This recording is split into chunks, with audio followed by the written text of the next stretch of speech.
Inanunsyo ang unang batch ng official entries para sa 2025 Metro Manila Film Festival. Nandyan po ang Call Me Mother na pagbibidahan ni na Vice Ganda at Nadine Lustre. Uy, exciting! Yan po i-direct ni June Robles Lana. Pasok din ang Reconnect ni Direk Jade Castro. Kasama din ang Sins of the Father ni Gerald Anderson. Pati na rin ni Carmina Villaruel, Zoren Legaspi, Gloria Diaz at Alexa Mira. Pasok din ang Manila's Finest ng Signal TV.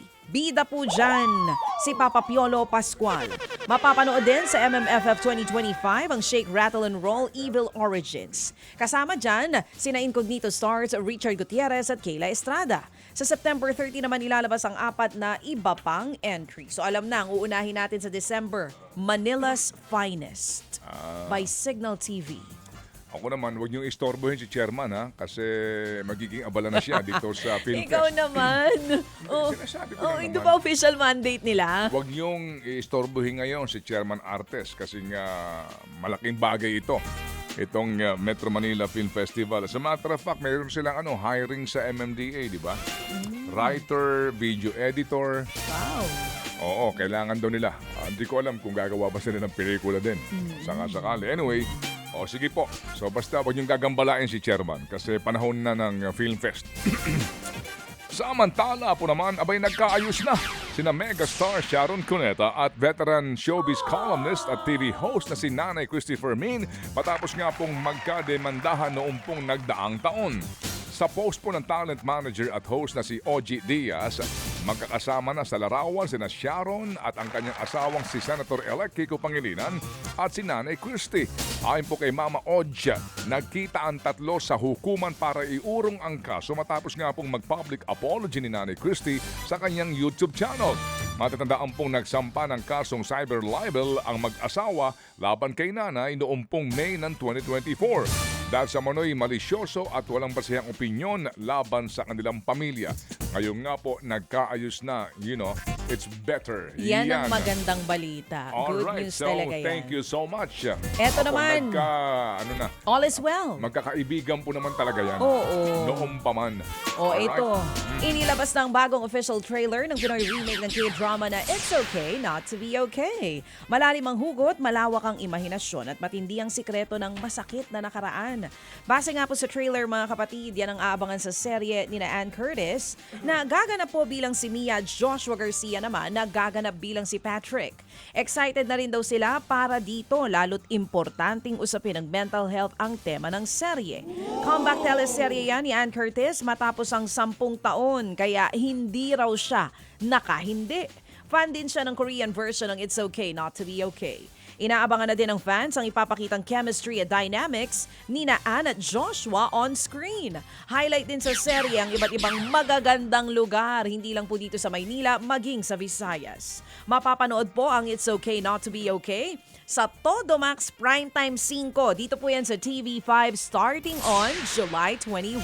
Samantala, excited na po raw ang Korean superstar na si Yoon Bin na makadaupang palad ang kanyang mga Pinoy fans. Magdaraos po ng meet and greet sa Pilipinas. Ito po namang si Yoon Bin sa Agosto 8. At ayon kay Yoon Bin, nagpapasalamat siya sa suporta ng mga Pilipino. Sanang araw po ay pa-meet and greet na ito ay masuklian niya kahit papaano ang pagmamahal ng mga fans. Ito po ang unang beses na siya dadalaw sa Pilipinas. Si Yoon Bin. Alam mo itong si Yoon Bin? Close kayo? Hindi ko itong kilala. Ano ka ba yung pinuntahan mo dun sa Switzerland yata? Saan ba yun? Doon sila nag-shoot Crash Landing on You. Ay, yung Yun maliit na pier. Oo, nasabi mo pinipilahan ng mga tao. Yun, sila yun. Sila nagpasikat nun. Ba't naging Di ba tourist magkasama attraction? tayo doon? Ako ba kasama mo doon? Yes, Ayun, magka-holding hands naalala pa ko nga na. tayo. Hinulog mo nga ako nun eh. Eh, Hinulog! Ha? Yun yung hinulog mo ako doon? Sa tulay? Ang lamig nun. Oo. Lamig kaya. Oo. Yun sila yun. Sa Crash Landing on You. Tama, napuntahan natin yun. Ngayon meron na siyang turnstile. Pero para na siyang MRT. Alam mo yun, may maghuhulog ka Bago ka ng makapagpa-picture. 5 Swiss francs. Tapos parang yung may barandilya para makapasok doon. Wala Tapos nang ang bantay. haba pipila ka para ka makapagpa-picture lang doon. Oo. Oo, nilagyan na nila pati yung tulay na bakal. Oo. Kasama dun sa, ano, di ba, tulay na bakal, Oo. may bayad rin. 10 francs ang bayad. Para ka lang makatawid dun sa kabilang banda ng tulay. So, ayun. Kung Sila ako pa yun. ihulog dun eh. Naalala mo? Hindi nga, inulog mo nga talaga ako. Pero ito hindi pa tapos. Hindi pa tapos. Papasok na. Oo. Papasok na po sa Pumunta mandatory. tayo medyo makulimlim. Kailan? Ano yun? Nung pumunta tayo medyo makulimlim. Hindi ko talaga maalala na nagpunta tayo dyan. Alam mo, I don't know, kailangan that mo was na the mag, chismis. ano, Osteogard?